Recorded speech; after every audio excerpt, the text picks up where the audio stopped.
ஆமோட எண்ட்ல தான் நம்ம மோட்டரை மவுண்ட் பண்ண போறோம். மோட்டரை மவுண்ட் பண்றதுக்கான டைமென்ஷன்ஸ் வேணும். ஸோ நான் அதுக்காக என்ன பண்றேன், மோட்டரோட டைமென்ஷனை செக் பண்றேன். ஒரு 3D மாடலா யோசிக்கும் போது இதுக்கு வந்து வால்ஸ் இருக்கணுமா, ஒரு 1 mm 1.5 mm திக்னஸ் இருக்கணுமா, இதுதான் வந்து நம்ம மினிமம் ரெக்யர்மெண்ட். எக்ஸ்ட்ரூட் பண்றது வந்து எவ்வளவு எக்ஸ்ட்ரூட் பண்ணுவோம் அப்படின்னு நமக்கு தெரியாது.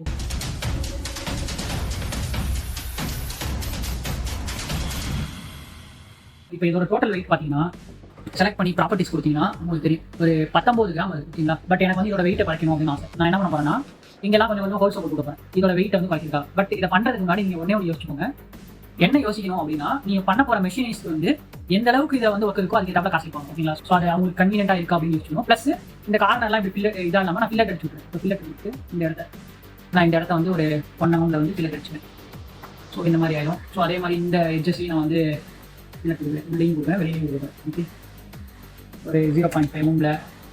இந்த வேல்யூஸ்லாம் வந்து நீங்கள் வந்து அவங்கள்ட்ட கேட்கணும். மெஷின்ஸ்ட்டு 0.5 mm வந்து இந்த மாதிரி ஃபில்லட் இருந்தால் உங்கள் மிஷின்ஸ் பண்ணுமா, எதுவும் பிரச்சனை வருமா அப்படின்னு சொல்லி கேட்டு தெரிஞ்சுக்கணும். ஓகே, தெரிஞ்சுக்கிட்டு அந்த டேட்டாஸ் எல்லாம் சேவ் பண்ணி வச்சுக்கோங்க. ஏன்னா ஃபியூச்சரில் உங்களுக்கு யூஸ் ஆகும். மோட்ரு இஎஸ்சி எல்லாத்தையும் இது ஃபிக்ஸ் பண்ணிடுவோம். அதுக்கும் முன்னாடி இஎஸ்சி எதுக்குள்ள வச்சோன்னா இஎஸ்சி கீழே வந்துருக்காது. அதுக்காக நான் என்ன பண்ண போறேன்னா, இதுக்கு மேலே இன்னொரு பிளேட் போட்டு மூட போறேன். அந்த பிளேட் அமௌண்ட் பண்ணுறதுக்கு ட்ரில்லிங் கோர்ஸ் இருக்கணுமா, அதை டைப் பண்ணுற மாதிரி. ஸோ அதுக்காக நான் என்ன பண்ணுறேன்னா 1.5 mm டயா லென்த் வச்சுட்டு 1 mm ஸ்கூல் இருக்குது. ஸோ நான் 1 mm வந்து ஒரு டயா வரைஞ்சிட்டேன். Okay, 1 mm 1.1. ஏன்னா வந்து த்ரெட்டு போடும்போது கொஞ்சம் மாறும். ஸோ நான் அதை பண்ணிவிட்டு இதோட எஜ்ஜில் வச்சு போட்டு லைனை வரைஞ்சி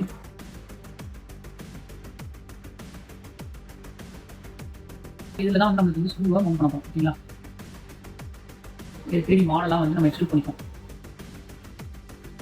இந்த ஸ்கெட்ச் ஆன் பண்ணி வச்சுப்போம். எடிட் ஸ்கெட்ச் போயிட்டு சென்டர் லைன் வரைஞ்சி வச்சுப்போம். இதை வந்து மிரர் பண்ணிக்கிறேன். நான் இந்த டிசைன்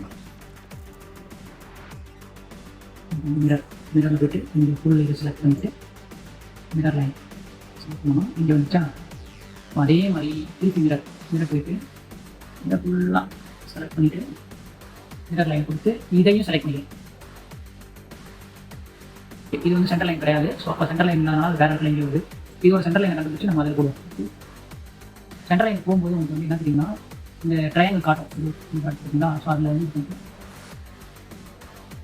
இப்போ இதை வந்து மிரர் பண்ணுறேன். இந்த லைனை கொடுத்து செலக்ட் கொடுத்துட்டு மிரர் பார்த்தீங்களா, இதுக்கு இங்கே வந்துச்சா. ஓகே, ஸோ இப்போ பார்த்தீங்கன்னா எல்லாமே இந்த மாதிரி ஸ்கெட்சாக இருந்தாச்சு. ஃபினிஷ் ஸ்கெட்ச் கொடுத்துறேன். ஓகே, இதே மாதிரி எல்லாத்துக்குமே பண்ணிப்போம். இப்போ நாம் மாற்றணும், இதை மாற்றிப்போம். எல்லாத்தையும் எக்ஸ்ப்ளோர் பண்ணி இந்த ஹைட்டுக்கே வச்சுவோம். எல்லாத்தையும் போய் வச்சுட்டு நியூ பாடியாக வச்சுப்போம். ஸோ இதை நாளையுமே வச்சா மொட்டை மவுண்ட் பண்ணியாச்சு. இப்போ நம்மளுக்கு ஸ்கெட்சு தேவையில்லை, டைப் பண்ணிக்கலாம். ஸோ இதை வந்து இதோட நெக்ஸ்ட் பண்ணிப்போமா. நெக்ஸ்ட் பண்ணிவிட்டு கம்ப்ளைண்ட் பார்த்தீங்கன்னா உங்களுக்கு வந்து அந்த மவுண்ட் பண்ணுறதுக்கான ஹோல்ஸு வந்துச்சு. ஓகே, இதையும் வந்து இந்த கார்னர்லாம் வந்து நம்ம வந்து ஃபைன் டியூன் பண்ணிக்கணும். ஃபார் எக்ஸாம்பிள் ஃபில்லட் அடிச்சு, ஏன்னா அது வந்து அப்போ தான் நல்லாயிருக்கும். நான் டிசைனுக்கு என்ன வேணாலும் போடலாம், ஆனால் அது வந்து ரியல் லைஃப்பில் பாசிபிளா அப்படின்றதையும் நம்ம செக் பண்ணிக்கணும். ஸோ நான் இதை வந்து இது பண்ணிட்டேன். ஓகே, இப்போ இது பார்த்தீங்கன்னா பக்காவாக ரெடி ஆயிடுச்சு. இப்போ இதோட வெயிட் குறைக்கிற வேலையை மட்டும் பார்ப்போம். வெயிட் குறைக்கிறதுக்கு நான் என்ன பண்ணுறேன், இந்த கார்னரில் போயிட்டு சும்மா ரேண்டமாக உங்களுக்கு பிடிச்ச டிசைனில் ஹோல்ஸை வரைஞ்சி ஓட்டையை போட்டு அந்த மெட்டீரியல்லாம் ரிமூவ் பண்ண போகிறோம். அவ்வளோதான், ரெட்டிஸ் இருக்குது. இப்போ நான் வந்து இங்கே வந்து ஒரு ரெக்டாங்கிள் வரைஞ்சிக்கிறேன். ரெக்டாங்கிள் வரைஞ்சதுக்கு வந்து ஒரு 10 mm by 3 mm வச்சுக்கோமா. 3 mm வச்சாரு 2 வச்சுப்போம். 2 வச்சுட்டு இதுக்கு முன்னாடி என்ன பண்ணுவோம்னா, இதை வந்து இந்த ஹோல் வந்து டிஸ்டர்ப் ஆகுது. அதுக்காக நான் என்ன பண்ணுறேன், இதை வந்து ப்ரொஜெக்ட் பண்ணிக்கிறேன். லிமிட் தெரியணும் நம்மளுக்கு, எதுக்குள்ளே நம்ம டிசைன் வரையணும் அப்படின்றதோ அதை நான் ப்ரொஜெக்ட் பண்ணிக்கிறேன். இப்போ பார்த்தீங்கன்னா அதே மாதிரி இதுக்கும் இந்த அவுட் ரேஜுக்கும் எவ்வளோ டிஸ்டன்ஸ் இருக்குது, மினிமம் 1.5 ஆச்சு இருக்கும். ஏன்னா வாலோட திக்னஸ் கம்மியாக இருந்தால் பிரச்சனை. 1.5 இருக்குது. அதே மாதிரி இதுக்கும் உள்ள டிஸ்டன்ஸ் பார்த்தீங்கன்னா 1.5 இருக்குது. பட் நம்மளுக்கு இங்கே தான் வரணும். ஸோ நான் என்ன பண்ணுறேன், இதை ஃபுல்லாக அப்படியே ஷிஃப்ட் பண்ணிப்போம். செலக்ட் பண்ணிவிட்டு மூவ் கொடுத்தீங்கன்னா கொடுத்துட்டு நவுத்துனீங்கன்னா நான் வந்து இந்த இடத்துல லைனில் கரெக்டாக ஆகிடுச்சு. இதை வச்சுட்டு ஓகே பண்ணிப்போம். இதுதான் நம்மளோட ஃபைனல் லொக்கேஷன். ஸோ நான் என்ன பண்ணுறேன், இதுக்கும் ஃபில்லட்டை கொடுத்து ஓட்டையை இது பண்ணிவிட்டு கொஞ்சம் அழகு கொடுத்துருக்கேன். எங்கெல்லாம் பாசிபிளோ அங்கெல்லாம் நீங்கள் ஐடியாஸ் யூஸ் பண்ணுறேன். இப்போ இது ரெடி. ஃபில்லட் வந்து பண்ணியாச்சு. இப்போ இதை ஓட்ட போகலாம். ஓட்ட போகிறதுக்கு முன்னாடி இதை வந்து பேட்டர்ன் பண்ணி இதுக்கு முன்னாடி சர்க்கிள் பேட்டர்ன் பண்ணுமா. இப்போ வந்து ரெக்டாங்கிள் பேட்டர்ன் யூஸ் பண்ணுவோம். ரெக்டாங்கிள் பேட்டர்ன் வந்து செலக்ட் பண்ணிட்டு இங்கிட்ட வந்து எனக்கு வந்து ஒரு 2 காப்பி வச்சுப்போம். ஏன்னா அதுதான் மேக்ஸிமம் வச்சு தெரியும். அதே மாதிரி இங்கிட்ட வந்து எவ்வளோ வைக்கலாம்னு பார்ப்போம். ஒரு 3 வச்சுப்போமா. 3 வச்சோம்னா மேலே இருக்கும், கீழே ஃபேஸ் இருக்கும். ஓகே கொடுத்துட்டு ஃபினிஷ் ஸ்கெட்ச் கொடுத்துட்டு இதை வந்து கட் பண்ணி எடுத்துவோம். எல்லாத்தையும் செலக்ட் பண்ணி எக்ஸ்ட்ரூடுக்கு ப்ரெஸ் பண்ணுங்கள். இல்லை நீங்கள் மேலே வந்து எக்ஸ்ட்ரூட் செலக்ட் பண்ணிட்டு இப்படி ஓட்டையை போட்டுருக்கணும். இப்போ வந்து பார்த்தீங்கன்னா இந்த மாதிரி வந்துச்சு. ஸோ இதனால் நம்மளுக்கு எவ்வளோ வெயிட் வந்துருக்குன்னு பார்த்துக்கோமா. முன்னாடி 19 கிராம் இருந்துச்சா ப்ராப்பர்ட்டி ஸ்வீட்டு. அதே தான் இருக்குது. ஸோ பெருசாக நம்ம வந்து வெயிட் குறைக்கல. இப்போ இது பண்ணுற மாதிரியே எல்லா இடத்துலையும் கொஞ்சம் நம்ம வந்து அந்த இங்கே ஓட்டையை போட்டு குறைக்கலாம். பட் என்னன்னா அதான் நான் முன்னாடி சொன்ன மாதிரியே மிஷினிஸ்ட்டை கேட்டுக்கோங்க. செகண்ட் இதோட வந்து ஸ்ட்ரென்த்தும் குறைஞ்சிடக்கூடாது நம்ம அது பண்ணுறனால. ஸோ அதுக்கேற்ற அப்படி பார்த்துக்கணும். இன்னொன்று என்னன்னா நான் மிஸ் பண்ணிட்டேன்னா இந்த சென்டரில் ஒரு ஹோல் வரும். ஏன்னா இங்கே பார்த்தீங்கன்னா மோட்டரோட சென்டரில் ஒரு ஆடு வரும். இதை வந்து நம்ம 3D மாடலில் பண்ணுவோம். பார்ப்போம். மோட்டர் ஓப்பன் பண்ணிட்டோம். மோட்டர் ஓப்பன் பண்ணிட்டு பார்த்தீங்கன்னா இந்த சென்டரில் இந்த மவுண்ட் நம்ம யூஸ் பண்ண போகிறது இல்லை. நமக்கு தேவைப்படாது. இதுதான் இப்படியே டேரெக்டாக தான் மவுண்ட் பண்ண போகிறோம். இந்த மவுண்ட் ஹை பண்ணிக்கிறேன். இதுதான் மவுண்ட் பண்ண போகிறோம். ஸோ இங்கே பார்த்தீங்கன்னா இந்த ஒரு ராடு வந்து கொஞ்சம் வெளியில் வருது மோட்டருக்கு. ஸோ அப்போ அது வெளியில் வராமல் அது அதுக்கேற்றாப்புல அங்கே ஓட்டை இருக்கணுமா? ஸோ அதுக்காக நான் என்ன பண்ண போகிறேன், அதுக்கு ஒரு ஓட்டை போட போகிறேன். அதுக்கு வந்து எவ்வளோ இருக்குன்னா இப்போ வந்து 8.7 இருக்குது. அட்லீஸ்ட் ஒரு 9 mm டயாவில் ஒரு ஓட்டையை போட்டோம்னு போகணும். ஃபஸ்ட்டு ஸ்கெட்ச் ஓப்பன் பண்ணிட்டு எடிட் ஸ்கெட்ச் கொடுத்து 9 mm டயாவில் ஒரு ஓட்டை வரைஞ்சிப்போம். ஓட்டையை வந்து செட்டில் வரைஞ்சி 9 mm போட்டுப்போம்.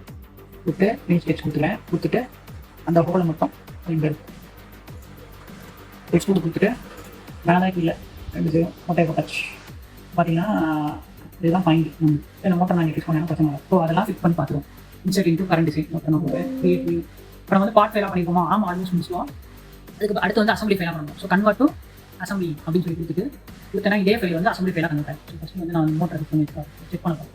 மோட்டர் வந்து வேறு ஒரு ஓரியன்டேஷன் இருக்குது. நான் அதை வந்து அலைன் பண்ணிடுறேன். அலைன்மெண்ட் டு 90 அலைன்மெண்ட்டு ஆல்ரெடி சென்டரில் தான் இருக்குது. ஆல்மோஸ்ட் லைட்டாக பண்ணி ஃபிக்ஸ் பண்ணியாச்சு. பார்த்தீங்கன்னா அலைன்மெண்ட் ஆகிடுச்சு எல்லாமே. ஸோ எல்லாம் கரெக்டாக இருக்கான்னு பார்க்குறது நான் என்ன பண்ணுறேன்னா மவுண்ட்டை மட்டும் ஆஃப் பண்ணிட்டு ஆஃப் பண்ணோன்னா இங்கே பார்த்தீங்கன்னா கரெக்டாக இந்த ஹோல்ஸ் எல்லாமே இதோட ஃபிட்டாக இருக்குது. இன்னும் சென்டர் ஆகிடுச்சு. ஸோ நான் வந்து ஓகே. இப்போ ஆனால் என்ன பிரச்சனை, மோட்டர் தலையில் பிடிச்சோம் யூஸ் பண்ணலாம். Okay sorry. என்ன பண்ணுறோன்னா இந்த இடத்துல பார்த்தீங்கன்னா இந்த ஆங்கர் மார்க் இருக்குது. ஆங்கர் மார்க் இருக்குன்னா என்னன்னா ஃபஸ்ட் டைம் வரப்போ வந்து எடிட் பண்ண முடியும். அப்புறம் எடிட் பண்ண முடியாது. நான் அதுக்காக என்ன பண்ணுறேன், ரைட் கிளிக் பண்ணி அன்கிரவுண்ட் ஃப்ரம் பேரண்ட் இருக்கிறேன். இதை கொடுத்தீங்கன்னா அந்த ஆங்கர் மார்க் போயிடும். அதுக்கப்புறம் நீங்கள் மூவ் கொடுத்தீங்கன்னா ஒர்க் ஆகும். நான் இப்போ வந்து தலைகீழாக ரொட்டேட் பண்ணி ஃபிக்ஸ் பண்ணிக்கிறேன். அதுக்கப்புறம் பார்த்தீங்கன்னா இந்த பேஸ் வந்து கொஞ்சம் உள்ளே போயிடும். ஸோ நான் வந்து கரெக்டாக வர மாதிரி இருக்கேன். ஓகே. இப்போ திருப்பி உள்ளே போய் பார்த்துப்போம், செக் பண்ணுவோம். இந்த ஆயிரம் மாறி இருக்காங்க. இந்த ஹோல் கரெக்டாக இதுக்குள்ள வந்துச்சு, இதுக்குள்ள வந்துச்சு, இது இப்போ மோட்டர் வந்து இப்போ கரெக்டாக பக்காவாக ஃபிக்ஸ் ஆச்சு. ஓகே. அதுக்கப்புறம் திருப்பி இப்போ வந்து இஎஸ்சி உள்ள வச்சுக்கோம். இஎஸ்சி ரைட் பண்ணி இன்சர்ட் இது கரண்ட்.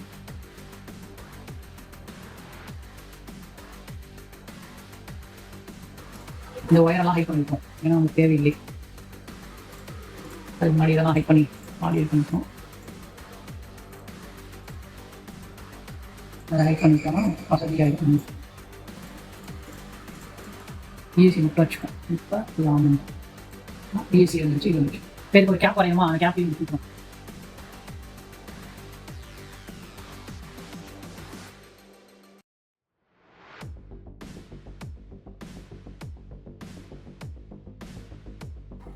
எக்ஸ்ட்ரூட் இது வந்து ஒரு 1.2 இருந்தால் போதும். காமிக்கலாம் இது நியூ பாடின்னு வச்சுக்கோம். ஏன்னா இது செப்பரேட் பாடியாக இருக்கும். நம்ம வந்து எல்லாத்தையும் குக் பண்ணிட்டு இது வந்து சொல்லிடுவோம். ஃபிசிக்கல் மெட்டீரியலில் போய்ட்டு சேஃப் ஆகும் தூக்கியில் போட்டு இப்போ வந்து நம்மளோட ட்ரோன் ஆகும் ஃபுல்லாக நம்ம டிசைன் பண்ணி ரெடி பண்ணுவோம். ஸோ இந்த வீடியோ இன்னும் கண்டினியூ பண்ணால் ரொம்ப இதாகும். ஸோ நான் அதனால் என்ன பண்ண போகிறேன்னா அடுத்த வீடியோவில் உங்களுக்கு வந்து அடுத்த ஆகும் எப்படி டிசைன் பண்ணுறது அப்படின்னு பார்ப்போம். அது மாதிரி ரெண்டரில் போய்ட்டு எப்படி இருக்குது அப்படின்னு சொல்லி பார்க்கணும்.